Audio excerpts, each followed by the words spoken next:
and it's October's very special guest, Paul Cooper. Good day to you, Paul.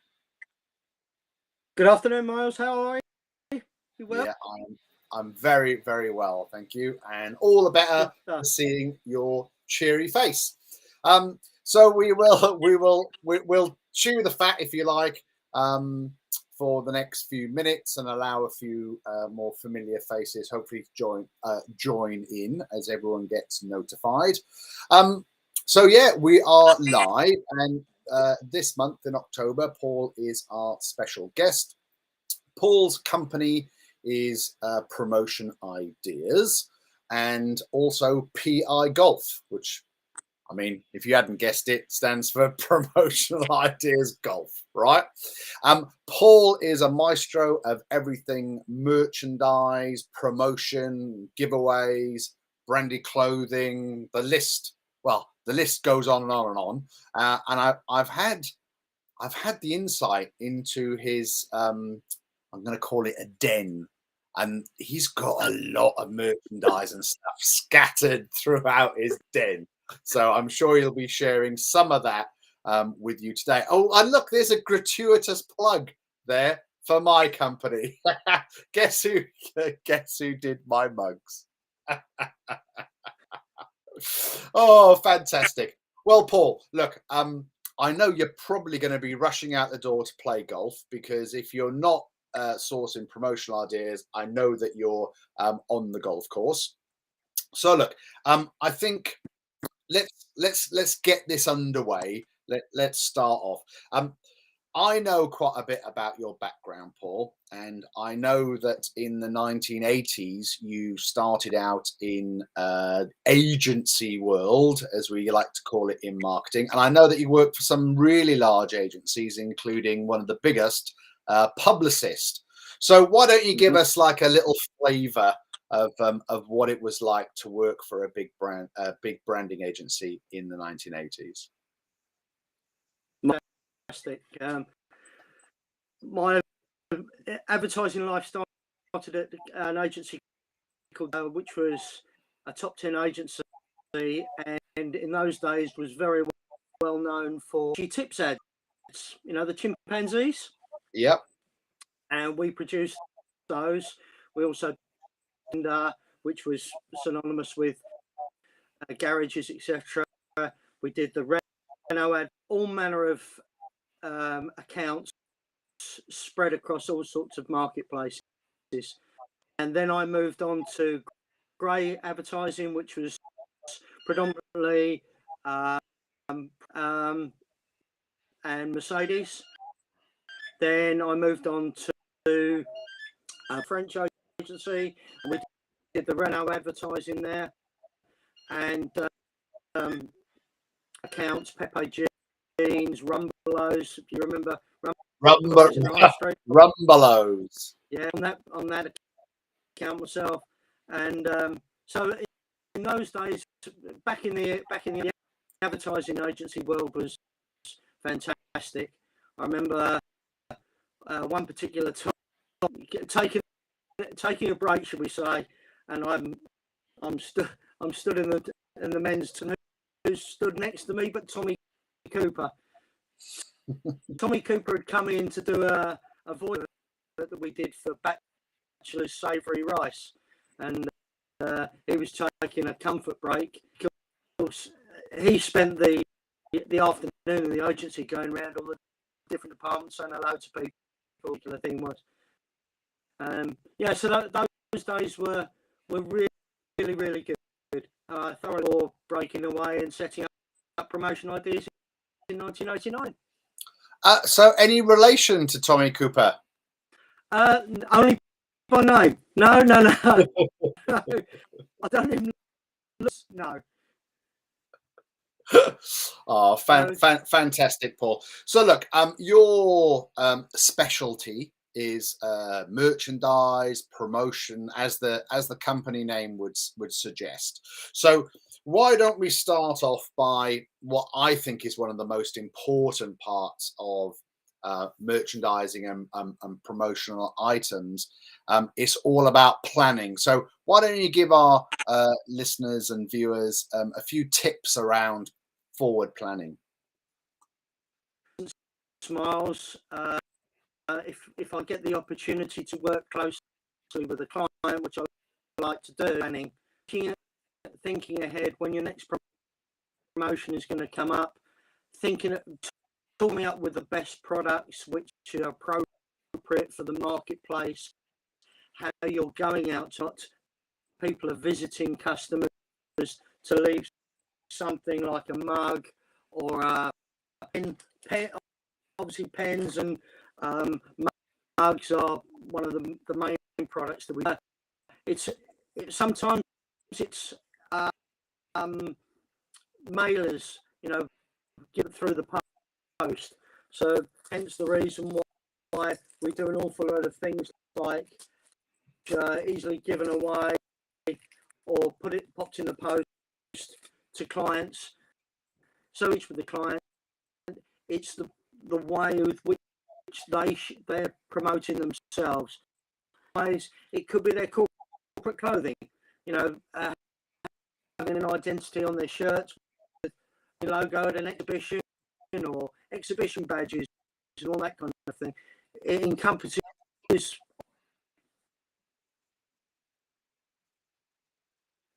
So yeah, sorry, Paul. I was just trying to look to see if we're live, and I can't see us live on the old LinkedIn at the moment. So technical issues. Okay. Just bear with me for a moment, please, sir. No problem. Yeah. Okay, it says it's sending the data, but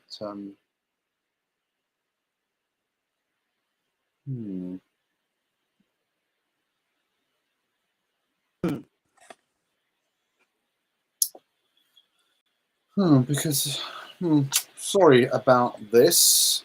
No problem. I don't know why this is happening to us today, because it's saying that we're streaming, but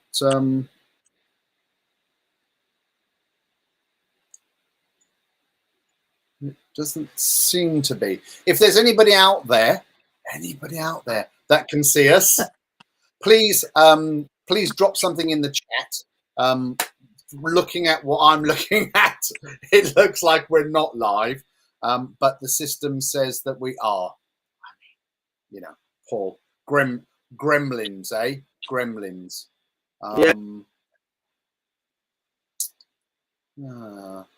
I wonder if I should try and stop it and start it again.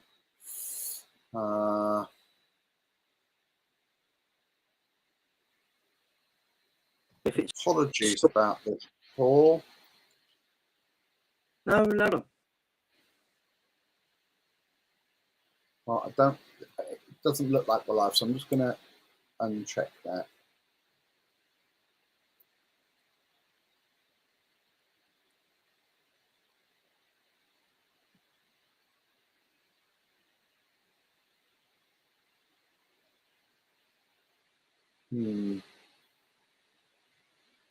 You want to start again? Yeah, sorry, Paul. It seems like we're talking. We're talking to ourselves. Okay. That's pretty annoying, isn't it? Don't worry. Well, look, I tell you what we'll do. By the power invested in me, because I will be recording this, I can repost it, if you like, so that people can watch it back. I'm not sure what's happened to the live stream, but it doesn't seem to be broadcasting live, unfortunately, Paul. So look, let's get back into it. What tips do you have around sort of appropriate products for the customer? Relates to their marketplace, really. It's having a discussion as to what the client's products and their market, as I say, their marketplace.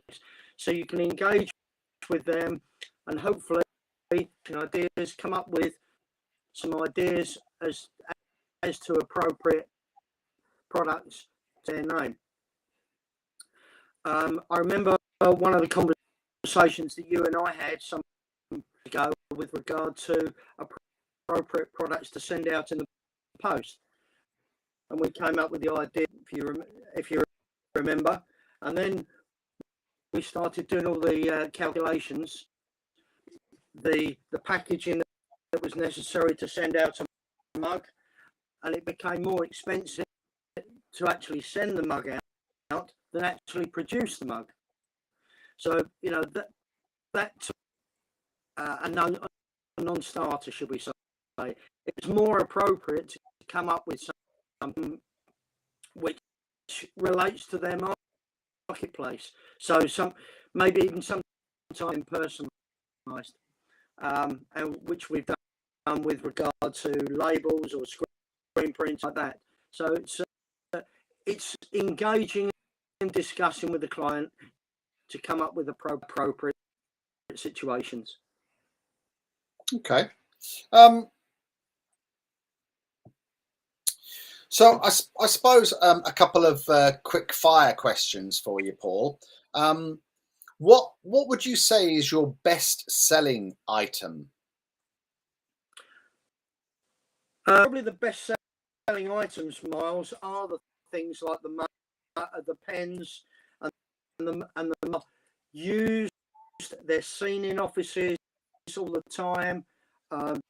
They're useful. The company's name top of mind. Many years ago, there's been a number of products which are appropriate for the promotional market. Everybody had a mouse mat. And that was a great medium to have moved forward and had things like lanyards. Of more recent times, so there's constantly evolving products which seem to be appropriate for the marketplace all the time. Probably just at the moment, one of the lot of is the air fresheners to put in people's cars, for used in a number of different situations. So there are different products which I would recommend. Okay. What item would you say has got the best dwell time? So something that hangs around for a long time. Coming back to it, I would probably say a mug. Yeah. Unless it unfortunately gets broken, it's constantly there in the office. Things like sweets that we do quite a few of, which are consumables. Once they're eaten, the wrapper's thrown in action. But things like mugs and pens that are going to be constantly being and lots of other things as well. Okay. Now Christmas is coming, Paul. So what's your top Christmas gift idea? Again, what I would say, Miles, we come back with planning. With regard to Christmas, people have tended to have gone away from things like dice. Our lives are on our mini computers, otherwise known as a mobile phone now. Doing calendars. If they do diaries, they need to be able to think about in June time to be able to get the item produced, print, delivered to the customer time enough for them to then distribute to their sales people to hand out to their customers, which need to be done way in advance. December's a very, very quiet month, generally speaking, for most people. And if their customers is a month, they need to have them by the beginning of November, have gone away from giving things out directly at Christmas time. Things like, yes, we can do personalised labels for bottles of whiskey and etc. But I have realised that giving things away at Christmas is appreciated. Some products are even rejected and sent back. Yeah, I think in recent years, a lot of the larger firms now have a bribery and corruption policy, and they will see those sort of Christmas gifts as those. I mean, some of them actually have like a price cap, if you like. You know, items over a certain amount would be deemed to be a bribe. Yeah, like, I think is an advent calendar work very well. You know, little chocolate bars with the advertising on the etc. So you know that's been a popular product. Well, the phone's going, Paul. So someone wants to order some Christmas stuff off you right now. Okay. So look, you are very much into your golf. And I know an arm of promotion ideas is PI Golf, obviously branded golf stuff. Tell us a little bit about that. Oh, where did you pull that bag of teas from?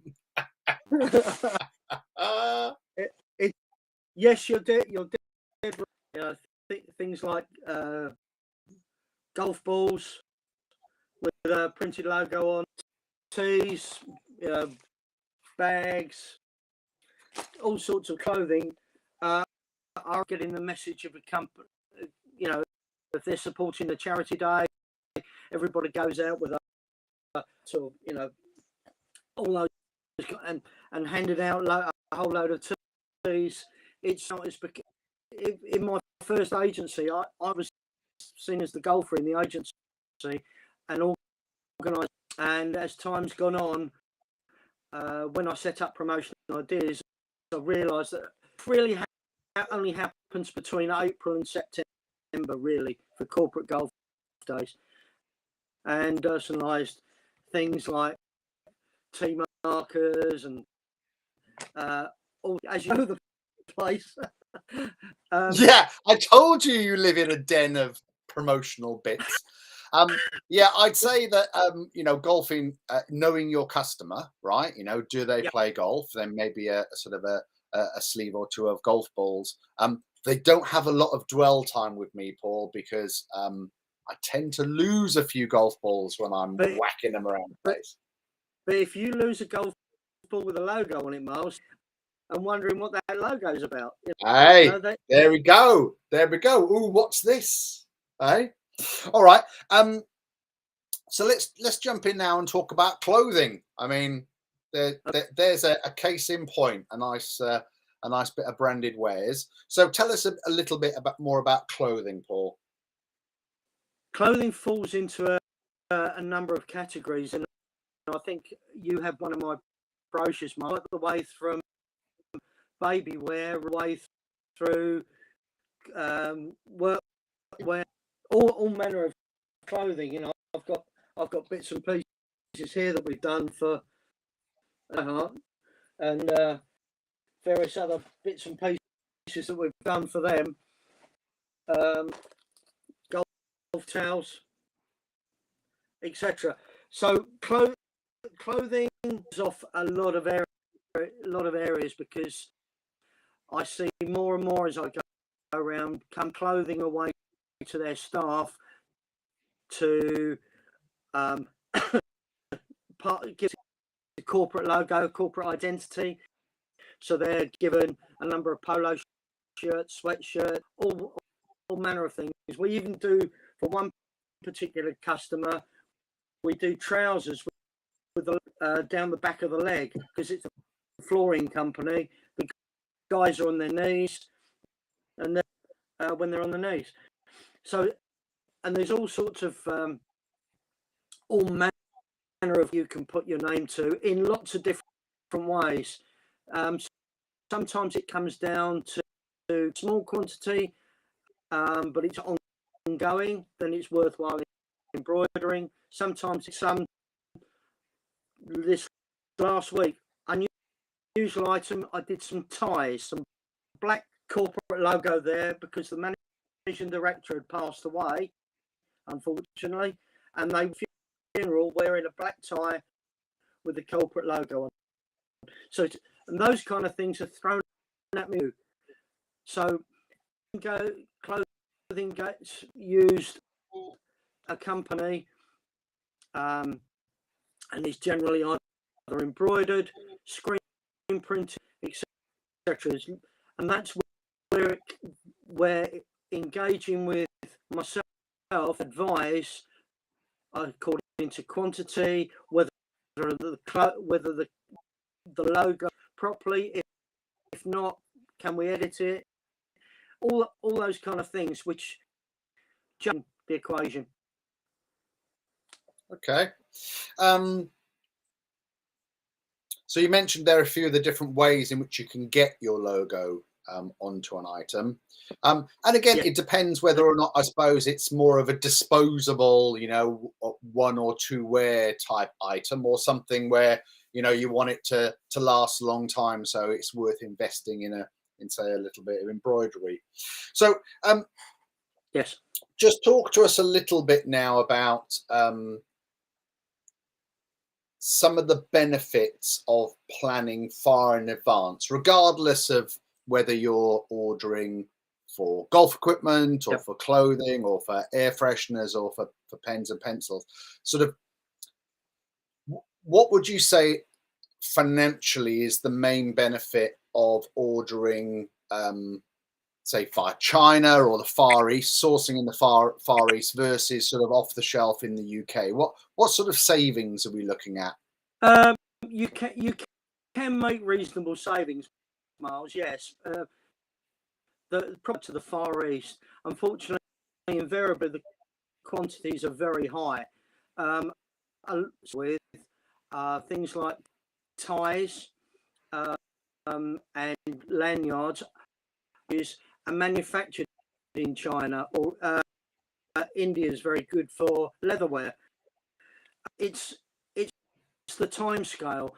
What seems to have happened is that an awful lot of factories over in the likes of China, and because of the quality that they have and the price, it's UK out of business. So there aren't tie manufacturers in the UK, or if there are, there's only the quality out from the Far East is superb. If you have to wait, which can be as much as 3 months. From an awful lot of clients don't plan that far ahead, unfortunately. If they did, then they would get it. But the reason being, effectively, it's 2 or 3 weeks from the manufacturer to a month from the water, and over here. Some things are air freight, generally speaking, when you're on a deadline. A lot of manufacturers have brought stock into the UK, which can then be personalised over here. So whilst you're not necessarily getting a price saving, what is happening is that you're getting speed. So really, that gives you an idea of only when you're dealing with huge, big quantities do you get a price benefit from ordering from the farm. So what I think I'm hearing from you, Paul, is that the sooner you can have a conversation with your good self, the sooner you are, or the more likely it is that you are to make some savings, both in terms of time and money on your particular project. Indeed. Because I know when I've spoken to you about some small quantity stuff, you might be able to bundle it in with another job, which means that you as the customer, if you like, save some costs there. Okay. Europe as well. Yeah. Now, unfortunately, Paul, because we've had an issue with the streaming, we've got nobody online, if you like, to ask us any questions. But I did have a question asked in advance. What specific things do you have for females within your range? Because the person Katie wrote in, she said that she often struggles to find items that are specific for women in the promo catalogs. It's you've got the general things like the mugs and the pens and stuff like that, which are things which ladies would go for. Something like a packet of tissues. Not they're the kind of things that a lady will always have in a "you're good lady" if you need something for the children, etc. She's got a pack readily available. You don't, and that's the same throughout. See, if you're a lady or a lady's business, be it a beauty salon, and they want to give something away, as we've done, manicure sets, all that kind of thing. There are products which can be sold and given out, which are for ladies. Okay, excellent. Well, I can't wait for my emery board to come through the post now. Have you got a beauty salon then? Well, I like to keep my nails all. I like to keep my nails all nice, Paul. Well, Paul, I don't know what has happened today in terms of the gremlins of the internet. We haven't gone live for whatever reason on LinkedIn, but obviously this has been recorded, so I will repost it. I'm not sure about the audio. I'm going to have to listen back to it. Your audio was, to me, it sounded a bit broken, but I will listen back to it and see what's going on there. What will you do? Edit this? I'll edit the bit where I was fumbling around trying to sort of find things. I'll cut that down. People don't need to be watching that. But Paul, look, we finished on time. I know that you're dashing off now for a lovely round of golf. Hopefully the rain will hold off for you. So people can get in touch with you via your email that's on the screen. And those that are lucky enough to have it will have your phone number so that they can bother you. Thank you so much indeed, Paul. It's been an absolute pleasure having you on. I know personally that you've got a wealth of knowledge when it comes to all things merchandise and promo. And I urge anyone that's looking for some items just to get in touch. Miles, thank you for your time, and hopefully this goes live. Thank you. If not, we'll have to do it again, Paul. Yeah, I'm totally up for that, Miles. Okay, sir, you take care, and thank you all for watching, albeit on catch up, and we'll see you next time. Thank you. Ta-ta.